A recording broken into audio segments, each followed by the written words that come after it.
پل صراط جہنم کے اوپر بنا ایک پل ہے، اور آپ میں سے ہر ایک جو اس ویڈیو کو دیکھ رہا ہے اسے ایک دن اس پل سے گزرنا پڑے گا۔ تو وہ کون ہوں گے جو اس عظیم امتحان کا پل پار کر سکے گا؟ جب تک آپ زندہ ہیں تو یہ جاننا بہت ضروری ہے کہ اس پل کو بغیر گرے کیسے پار کیا جائے، کیونکہ اس پل کے آخر میں ایک ایسا دروازہ ہے جس میں داخلے کے لیے ایک انسان کو بنایا گیا ہے۔ اللہ کے محبوب حضور صلی اللہ تعالی علیہ وسلم ارشاد فرماتے ہیں، قیامت والے دن اللہ تعالی جہنم کے دونوں سروں پر ایک پل رکھے گا، یعنی جہنم کو پار کرنے کے لیے ایک پل رکھے گا۔ بخاری شریف کے الفاظ ہے کہ نبی علیہ السلام نے ارشاد فرمایا، سب سے پہلے میں اپنی امت کو لے کر اس کے اوپر سے گزروں گا، اور اس کے بعد باقی انبیاء بھی اپنی امت کے لوگوں کو ساتھ لے کر گزریں گے، اور ہر رسول کی زبان پر میرے سمیت رب سلم ہوگا۔ اے میرے رب سلامتی فرما، اے میرے رب سلامتی فرما، اے اللہ سلامتی فرما، اے سلامتی فرمانے والے رب سلامتی فرما۔ اور حضور صلی اللہ تعالی علیہ وسلم نے ارشاد فرمایا کہ یہ کلام بھی صرف انبیاء کر رہے ہوں گے، ان کے علاوہ کسی کو بھی کلام کرنے کی اجازت نہ ہوگی۔ پھر نبی علیہ السلام ارشاد فرماتے ہیں، بخاری مسلم کے الفاظ ہیں کہ جب لوگ پل صراط سے گزر رہے ہوں گے تو پل صراط کے دونوں جانب آنکڑے لگے ہوں گے، جس طرح کے کانٹے ہوتے ہیں، وہ گزرنے والوں کو زخمی کر رہے ہوں گے اور اٹھا کے مجرمین کو دوزخ میں پھینک رہے ہوں گے۔ اور نبی علیہ السلام نے یہ بھی فرمایا، بخاری مسلم کے الفاظ ہیں کہ ہر شخص اپنے اعمال کے مطابق گزر رہا ہوگا۔ بخاری مسلم کے یہ بھی الفاظ ہیں کہ لوگ کٹ کے جہنم میں گر رہے ہوں گے اور وہ دوزخ میں رہیں گے یہاں تک کہ اللہ تعالیٰ ان کے لیے کوئی فیصلہ فرمائے۔ صحیح مسلم میں ایک حدیث ہے، ابو سعید خدری رضی اللہ تعالیٰ عنہ ارشاد فرماتے ہیں، ہمیں یہ بات بھی پہنچی کہ وہ پل تلوار کی دھار سے زیادہ تیز اور بال سے زیادہ باریک ہے۔ حدیث میں یہ بھی آتا ہے کہ اس پل کی لمبائی اللہ ہی بہتر جانتا ہے۔ جامع ترمذی میں ایک حدیث ہے، حضرت انس ابن مالک جو حضور صلی اللہ تعالی علیہ وسلم کو 10 سال تک وضو کرواتے رہے، وہ عرض کرتے ہیں، یا رسول اللہ صلی اللہ تعالی علیہ وسلم، قیامت کے دن آپ میری شفاعت کریں گے؟ فرمایا میں کروں گا۔ تو عرض کی، یا رسول اللہ صلی اللہ تعالی علیہ وسلم، آپ مجھے اپنا پتہ بتا دے کہ میں آپ کو کہاں تلاش کروں؟ آپ نے فرمایا، تم پل صراط پر آ جانا، تم مجھے پل صراط پر دیکھ لینا، میرے امتی گزر رہے ہوں گے اور میں ان کے لیے سلامتی کی دعا کر رہا ہوں گا۔ عرض کی، یا رسول اللہ صلی اللہ تعالی علیہ وسلم، اگر پل صراط پر نہ پاؤں؟ آپ نے فرمایا، پھر تم میزان عمل پر آ جانا، جہاں لوگوں کے نامہ اعمال تولے جا رہے ہوں گے۔ عرض کیا، یا رسول اللہ صلی اللہ تعالی علیہ وسلم، اگر میزان عمل پر بھی نہ پاؤں؟ تو فرمایا، پھر تم حوض کوثر پر آ جانا، میں وہاں اپنے امتیوں کو کوثر پلا رہا ہوں گا۔ انہوں نے عرض کیا، یا رسول اللہ صلی اللہ تعالی علیہ وسلم، اگر آپ مجھے ان تینوں جگہ میں سے بھی کسی جگہ پر نہ ملے تو پھر میں آپ کو کہاں تلاش کروں؟ فرمایا، تم مجھے تلاش کرنا، میں ان 3 جگہوں میں سے ایک جگہ تمہیں مل جاؤں گا۔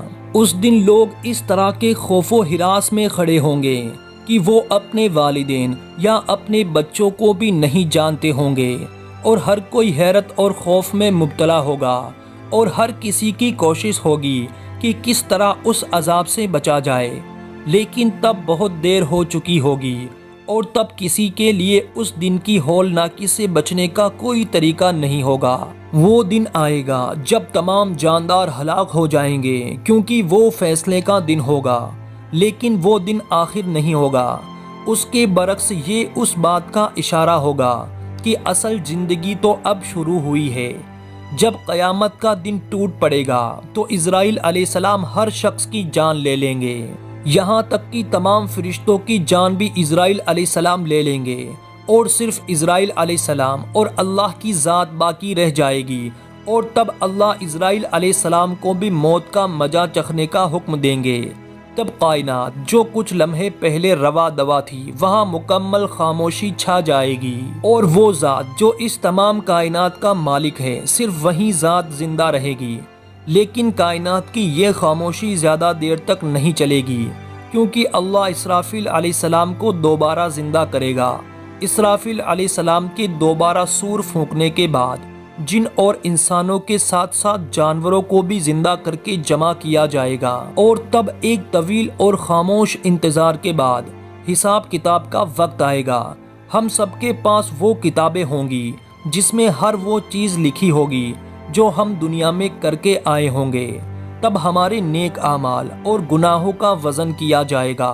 میزان کے مرحلے سے نکل کر ہر انسان پل صراط تک پہنچایا جائے گا، جس کے بالکل نیچے جہنم ہوگی۔ وہ پل جو 7 مراحل پر مشتمل ہوگا۔ یا تو ہم ان مراحل کو پار کر کے جنت کے دروازے میں داخل ہو سکتے ہیں، یا پھر ہم نیچے گر جائیں گے۔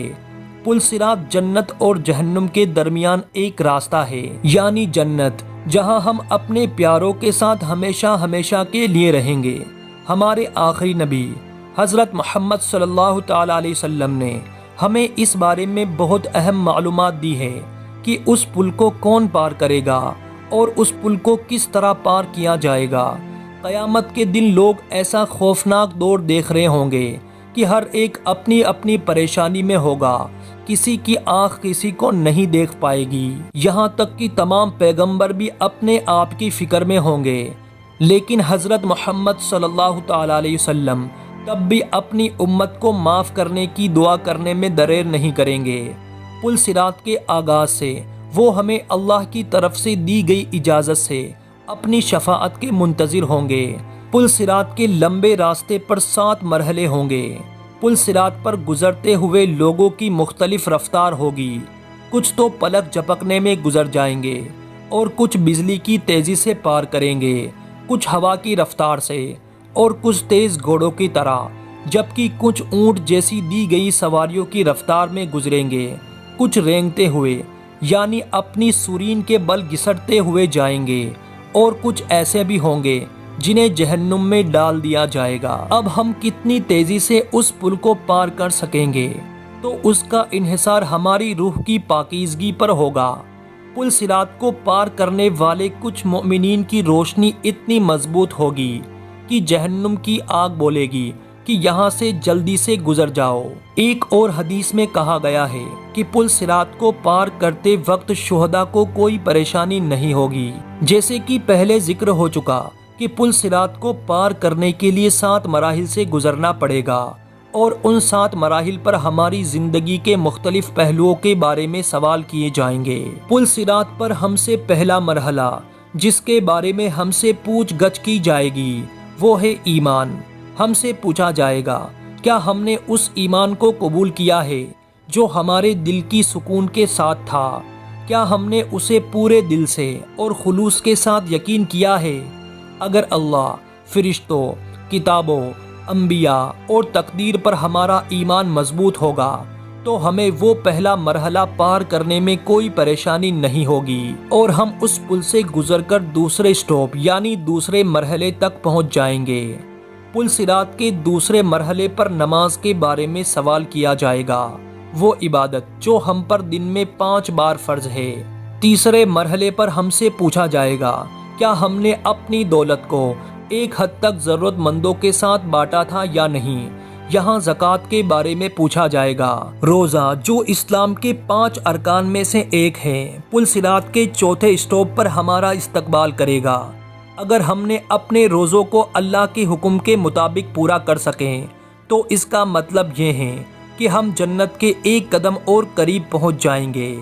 اس کے بعد آپ سے سوال پوچھا جائے گا کہ اللہ نے ہم کو موقع دیا اور استطاعت بھی دی تھی تو کیا ہم نے حج ادا کیا تھا؟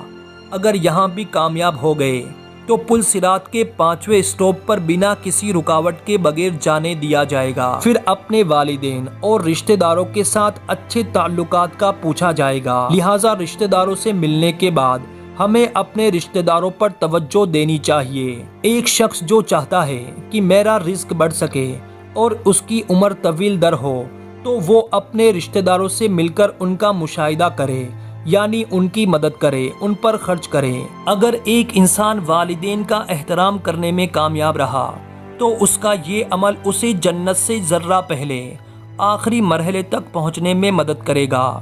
اگر آپ نے ان تمام باتوں کا خیال رکھا تو اس آخری مرحلے میں آپ کو پریشان ہونے کی ضرورت نہیں ہوگی، کیونکہ پل صراط کی دوسری طرف حضرت محمد صلی اللہ تعالیٰ علیہ وسلم اپنی امت کے لیے جنت کے دروازے پر کھڑے دعا کر رہے ہوں گے۔ اللہ ہم سب کو ان تمام مراحل سے بغیر کسی رکاوٹ کے گزارے اور ہمیں جنت میں آپ صلی اللہ تعالیٰ علیہ وسلم کے ساتھ داخل ہونے کا نصیب عطا فرمائے۔ ویڈیو میں جاتے جاتے ایک بار آمین ضرور لکھ دیجئے گا۔ تب تک کے لیے اللہ حافظ۔